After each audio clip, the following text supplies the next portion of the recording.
Бүгдэд өглөөний мэндийг хүргье. Тэгэхээр энэ одоо сүүлийн 8 дахь удаага одоо энэ гурил тэжээлийг импортын дотроос нь чөлөөлөх ийм тогтоолыг их хурл баталж байгаа гэсэн ийм танилцуулга оруулж ирж байна л да. Энэ дээрээс нь холбоотойгоор би нэг энэ баруун бүсийн энэ хүнсний тэжээл гурилыг ер нь тогтвортой хангах цаашид ийм зүйл гаргахгүй байх тал дээр одоо жишээлбэл манай хөдөөж ухаан яамны бодлого нь юу байгаа юм бэ гэдэгтэй холбоотой асуудал би асуух гээд байгаа юм. Өнөөдөр баруун бүс нутагт 3 жилд нэг удаа давтамжтайгаар ийм гангийн байдалтай байгаль цагуурын ийм эрсдэлд байнга тулж ирж байгаа. Сүүлийн жилүүдийн энэ та ганцуудын мэдээллийг аваад үзэх юм бол дандаа 3 жилд нэг удаа давтагдж байгаа. 2024 онд айхтар хаврын одоо зуд болсон Монгол орон даяараа мэдж байгаа. Ялангуяа баруун бүс нутаг, зүүн бүс нутаг дээр бол нэлээд хүнд цохилт ирсэн. Энэ жил дахиад ингээд жил 2 дахь жил дээрээ ингээд 2 жилд нэг удаа ингээд дахиад гангийн асуудал орж иж байна. Өнөөдөр гантай холбоотойгоор өнөөдөр баруун бүс нутаг Увсан аймагт бол одоо яг байдал айгүй хүнд байгаа. Богмолын хувьд харьцангуй гайгүй, бодын хувьд бол итэх өвс байхгүй. Адуу босоогоор одоо үхээд эхэлсэн байна шүү дээ. Одоо босоогоор өгөхөд эхэлсэн байна. Тэгээ баруун бүс нутаг бол малажихуу баруун бүсүүдийг аваад үзэх юм бол хамгийн их малажихуутай орн бол бүс бол манай баруун бүс байгаа. Тэгэхээр малажихууг бүрэн одоо ийм эрсдлийн ийм цаг уурт амьдардаг ийм бүс нутгийг хангахын тулд зайлшгүй энэ газар тариалан тэжээлийн ургамлыг нь бол дэмжиж өгөхөөс өөр арга байхгүй.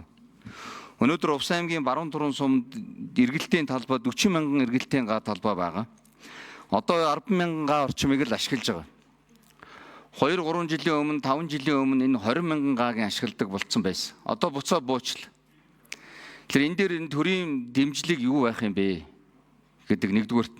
Хоёрдугаарт нь энэ хамгийн гол нь газар тариалан дэмжихийн тэжээлийн ургамлыг дэмжихийн тулд энэ усчлалтын асуудлыг шийдэх зайлшгүй шаардлага байгаа даа. Тэгэхээр Увсан аймгийн хувьд бол одоо хөв цөөрөм үүсгэх голуудыг хааж боогоод хөв цөөрөм үүсгэх асуудал яригдаад идэг л да. Гэтэл урсж байгаа энэ гадаргын ус энэ гол мөрөнгөөс сувг шуудуу татах хэлбрээр бас усчлалтын талбайг бас нэмэгдүүлэх ийм шаардлага байна уу гэж харж байгаа. Тэсийн их голоос наашаа нэг 20-30 км-ийн сувг татаад баруун турууны тэр 40-50 мянган гааг эргэлтэнд оруулах ийм боломж байгаамаа. Энэ дээр хөдөөж ухаан яам ямар бодлого барьж байгаа юм бэ гэдэг дээр би онцгойлж анхаарах гээд байгаа юм. Тэг үндсэндээ ийм жилийн 2 жилд нэг удаа давтамжтай 2 жилд нэг удаа ийм байдал ингээд цаашаа ийм бодлого аваа явуудах юм бол энэ бүс нутагт газар тариалан тэжээлийн ургамал хөгжих ямар ч боломжгүй болчиход байна. Социализмын үед бол цагтаа бүгэн хангадаг байсан шүү дээ. Цогцоо. За их баярлалаа микрофоныг өгье. За.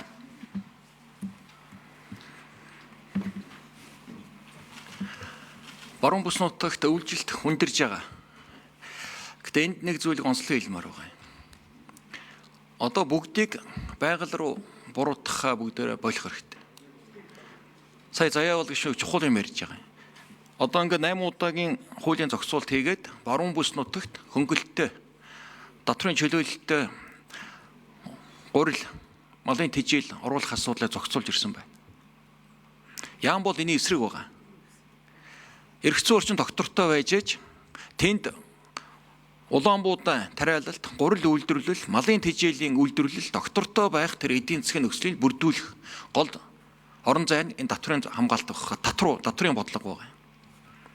Ийм ч учраас ийм эрх зүйн орчин докторгүй ингэж байгаа учраас тэнд хөрөнгө оруулахгүй байна. Тэнд баруун түрүүний сангийн аж ахуй, социализмд баруун 5 аймаг бүрэн хангаж ирсэн тэр аж ахуйг босгох зайлшгүй бодлого хэрэгтэй байдаг. 30 гаруй мянган га талбай хоосон байна. 30 мянган га тэжээлийн тармил тарихад баруун бүс нутагт 100 гэдэг ойлголт үндсэндээ дуусна. Энэ чиглэлээр аймагуудад бид нар шаардлага нэлээд дөрөвдөхөө явуулж байгаа аймаг удирдлагуудад бас анхаарах хэрэгтэй. Тэжээлийн талбайгаа нэмэгдүүлээч. Атрын 4-р аяны хүрээнд 200 мянган га талбайг нэмэгдүүлж байгаа гол зорилго нь уламжилт мал сургийг байгаль цагуурын энэ хүндрэл эрсдлээс хамгаалах малын тэжээлийн тармилыг Монгол улсын хэмжээнд тарих бодлого байхгүй. Зууд болохоор улсын төсвөөс мөнгө авдаг, тэтгэмж авдаг, тусламж авдаг. Тэгээ буцаад бах байдгаараа байдаг биш. Өнөөдөр тэжээл тарьсан нутаг орон малчинд хоршоод фермерүүд, аймаг орон нутаг 100 гэдэг ойлголт байхгүй. Метр зас орсон ч малаа тэжээгээл өнтөө сайхан давж байна. Тэгэхээр бид энэ бодлогоо тууштай эргэлж буцах ормоор байна. Нөгөө талаар яамны бодлого энэ баруун бүс нутгийг одоо энэ эрсдлээс хамгаалах нь гол зорилго. Гэсэн хэдий ч улсын их хурлын төсөв дээр өргөн барьсан төсөв боломж маш хязгаарлагдал байгаа.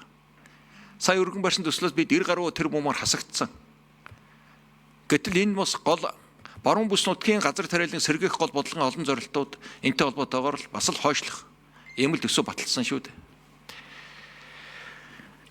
Тэгэхээр тэжээл ерөөсөө л дахин хэлмээр байна. Тэжээлийн таримлыг бид нар бүх улсын хэмжээнд, бүх мал аж ахуйн энэ хэмжээнд тарьдаг, ургуулдаг, малаа тэжээдэг болж иж эрсдэлгүй болно, мал аж ахуй эрчимжийн хөгжин бүтээмжтэй болно. Сайн жишээнүүд олон байна. Нэг үед бол бас тарьдаг болж байна, ургуулдаг болж байна, шин тэжээлийн таримлуудыг нутагшуулж байна, сайн үр дүнгууд гарч байна. Тэгэхээр энэ бодлогыг л бүгдээрээ цаашдаа тууштай явъя. Гэтэ энэ зохицуулт одоо ингээд бид нар татврыг тэглэх асуудал биш шүү дээ. Эрхэм их хурл гишүүдэд одоо ингээд шийдэх байх. Их хурлыг 40 гаруй гишүүн санаачлаад ороод ирэхээр бид одоо оруулж ирэхээс аргагүй улс төрийн байдал үүссэн. Уул нь энэ татврын бодлоготойгоо тууштайгаа үйлдвэрлэлээ хамгаалах бодлогыг хийх учиртай юм да гэж яамны байр суурь тийм байгаа. Тэгээ үнэхээр бас гинтийн одоо эрсдэл үүсээд ингэсэн нөхцөл бид нар хурдтай арга хэмжээ. Тэжээл 5% татвар байгаа байхгүй юу? Тэр 5% татврыг хөнгөлснөөр нэг тэжээлийн хангамжинд нэг нэмэгдээд байх зүйл байхгүй шүү дээ. Үнийг өвд нэг айхтар ачаал байхгүй юм байна. Бид баруун бүс нутгийн мах үлтгэл дээр онцгой анхаарч бүх бодлогыг чиглүүлж байгаа. Маш сайн худалдаа авалт хийж байгаа. Нэгд байгаль цагаараа хүндрэл байгаа үед малчид малаа борлуулах бүх тэр боломжийг нээж байгаа. Сайн байгаа. Мал аж ахуйн экспорт одоо бараг $300 сая төгсөж явна. За тодруулъя. За явуул гişүү. Тийм тэгэхээр яг ийм байгаль цагуурын ийм хүнд нөхцөл байдалд энэ жил дахиад ингээ орж баруун бүс орж байгаа учраас энэ тогтоолыг одоо ингээ дэмжээ явахаас өөр аргагүй болчиход байгаа. Ер нь цаашдаа 3 жилд нэг удаа давтагдах энэ байгаль эрсдлийн зүйлээс хамгаалахын тулд бид нар энэ газар тариалангаа өшөө хөгжүүлэхгүй бол ялангуяа тэр дундаа баруун аймгийг бүрэн хангадаг байсан баруун төрөний сангаа аж ахуйг одоо бүрэн дэмжихээс өөр арга байхгүй. Тийм учраас энэ эргэлтийн талбайг нэмэгдүүл, тариалтыг нэмэгдүүлэхийн тулд хамгийн чухал зүйл нь усжуулалтын асуудал болчиход байгаа. Нэгдүгээр зүйл нь, нэгдүгээр гол асуудал. Энэ дээрээ та энэ гадаргын усыг ашиглахтай холбоотой тис хол гэж байгаа. Тис холоос наашаа 30-аад км сувг татаж усжуулах асуудал байгаа. Энэ дээр та ямар бодлоготой байна гэж асуусан. Энэ дээрээ та нэгдүгээр хариулт өгөөч. Хоёрдугаарт нь одоо байгаа энэ хөв цөөрөм усжуулалтын байгууламжийг чинь нэг хувийн компани ингээ хувьчлаад авчихсан. Яс юм дээр хуулиараа бол тэр нь төрд байгаа гэдэг байгаа. Тэрийг бусад тариалан эрхлэгч.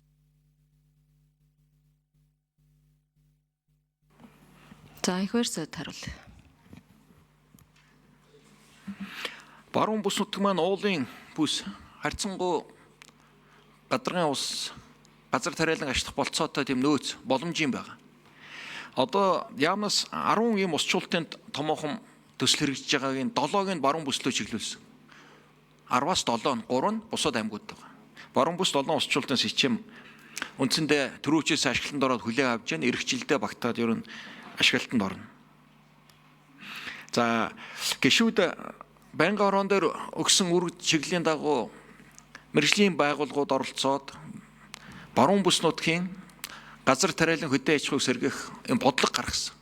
Шаардлагатай төсөвтэй, хөрөнгөтэй, усчуулттай, газартай, тарималтай асуудлууд бүрэн гарсан. Одоо хэрэгжүүлэхэд байнгын орооны төсвийн дэмжлэг хэрэгтэй байна.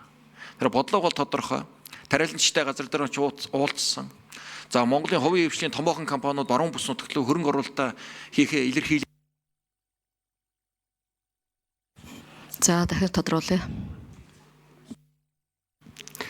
Тэгэхээр энэ баруун бүс нутаг дээр одоо ганц таата мэдээ нь бол хувийн гурилын үйлдвэрүүд бас байгуулагдах ийм саналууд бас жишээлбэл Увс аймаг дээр ирсэн байгаа юм байна лээ.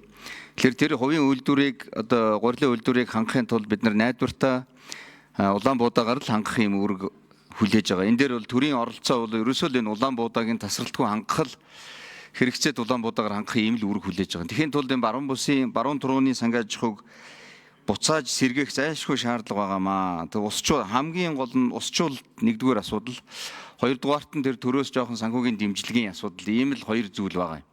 Энэ дээр та бас яамныхаа бодлогод сонцгой анхаараараа. 5 жилийн үндсэн чиглэл дээр энтэй холбоотой юмнууд орж ирээгүй учраас би бас нэмэлт энэ дээр зайлшгүй хэлье гэж бодсон юм. Тэгээ холбогдох байнгын хороонууд дээр нь одоо зарчмын зөрүүтэй санал гаргаад яамдын зүгээсээ тэр ороогүй байгаа саналуудыг эх 5 жилийн үндсэн чиглэл дээр бас оруулах дээр бас санаачлахтай ажиллаараа гэдгийг хүсэх гэсэн. За баярлалаа. За гишүүд асуулт асууж